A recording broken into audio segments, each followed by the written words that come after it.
Vikings 930 a.m. Browns Bears 100 p.m. Saints Raiders 100 p.m. Bills Colts 100 p.m. Bengals Chargers 100 p.m.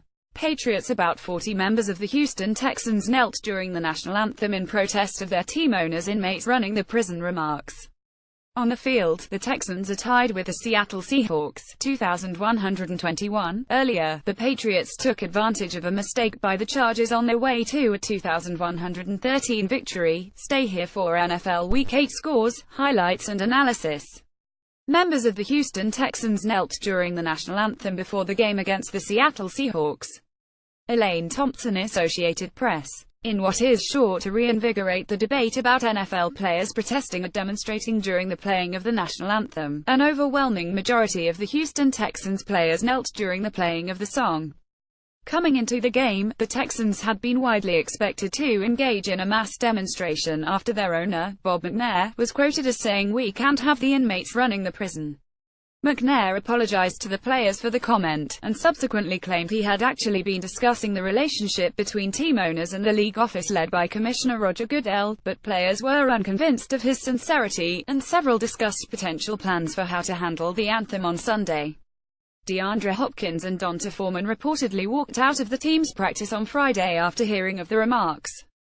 CBS, which was broadcasting a golf event until 4 p.m. Eastern, did not air the anthem. On Friday, Texans offensive lineman Dwayne Brown told reporters the team would respond to McNair's words. "I think it was ignorant," Brown said. "I think it was embarrassing. I think it angered a lot of players, including myself. We put our bodies and minds on the line every time we step on that field, and to use an analogy of inmates in prison, that's disrespectful.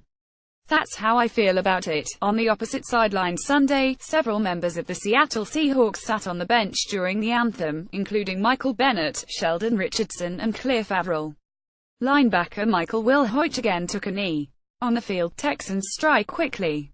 Deshaun Watson has the Texans back on top, 2,114, after throwing a 20-yard touchdown pass to Will Fuller, for Fuller's second score of the day. Watson repeatedly threw aggressively into Seattle's vaunted secondary on the drive, with his receivers making some impressive catches, and Houston's quarterback is up to 185 passing yards with more than 9 minutes left in the second quarter.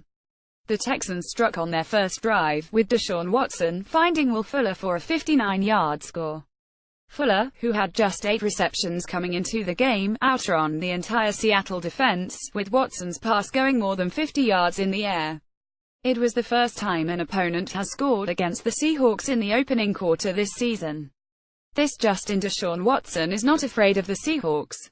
Pic.twitter.com/ATQ4A6, CBS Sports. At CBS Sports October 29, 2017, the Seahawks quickly replied, tying the game at 77 when Earl Thomas stepped in front of a pass from Watson and returned it for a 78-yard pick-six. Patriots tight end Rob Gronkowski scored against the Chargers in the first quarter. Stu Milner, Today Sports, via Reuters. Patriots take advantage of Chargers miscue. New England's offense sputtered some on Sunday, but they got some help from the Chargers in a 2,113 victory. It was a day of stalled-out drives and costly penalties for both teams, but the key play for the Patriots came early in the second quarter when Ryan Allen's punt was muffed by Travis Benjamin of the Chargers inside Los Angeles' 10-yard line. Hoping to get something started in a 77 game, Benjamin recovered the ball and tried to cut back through his own team's end zone to find room for a return, but he was tracked down by the Patriots gunners and crushed to the ground for a safety.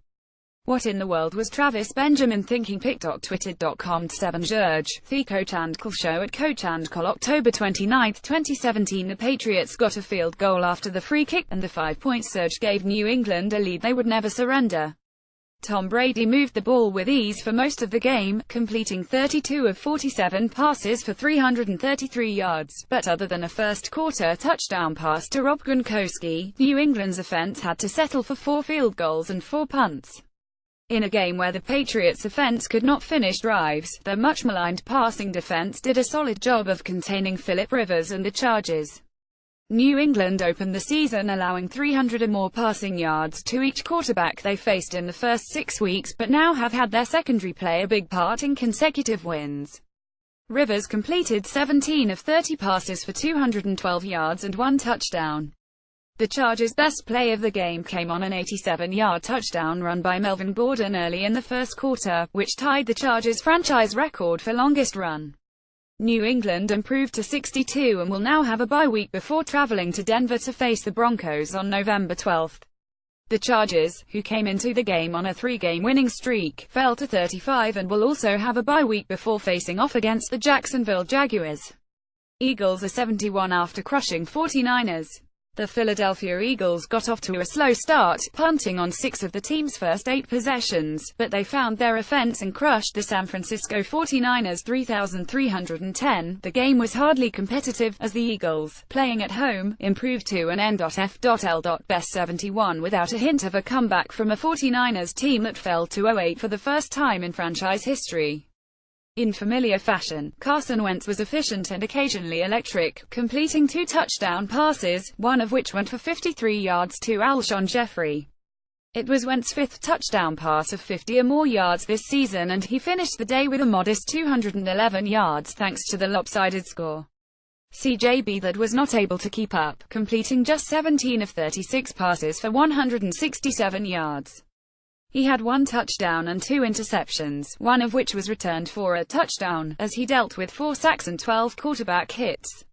Philadelphia will stay at home to face the Denver Broncos next week, while the 49ers will try to find their first win in a home game against the Arizona Cardinals. Niners continue their national anthem protests.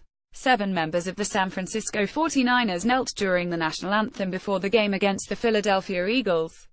Eric Reed, Marquise Goodwin, Eli Harold and Adrian Colbert were among those kneeling. On the opposite sideline, Eagles safety Malcolm Jenkins raised his fist during the song.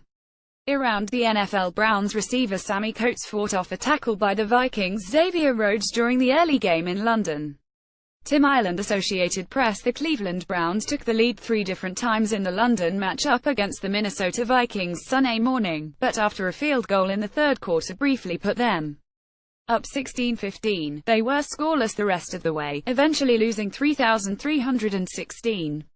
At 0-8, the Browns have hit the season's midpoint without a win, and now have a bye week to game plan for their November 12 matchup against Detroit. The Vikings, on the other hand, go into their bye week with 4 consecutive wins and an NFC North leading record of 62. Joe Lockhart with N.f.l. Commissioner Roger Goodell before the Patriots played the Chiefs in September. Illustration by the New York Times. Photography by Michael Dwyer. Associated Press. The battle-scarred West Wing veteran scripting the NFL's anthem message. In the late 1990s, when the Clinton White House was under siege amid revelations of the president's affair with Monica Lewinsky and efforts by Congress to impeach him, it fell on Joe Lockhart, then the White House spokesman, day after day to defend his boss. But unlike many of his predecessors, he did not just take his marching orders. In countless meetings with the president and his advisors, Lockhart helped shape the message he would convey, and he aggressively pressed it to reporters. Last year, Lockhart took his pugnacious style to another embattled institution, the National Football League. Read Ken Belson's story on Lockhart here.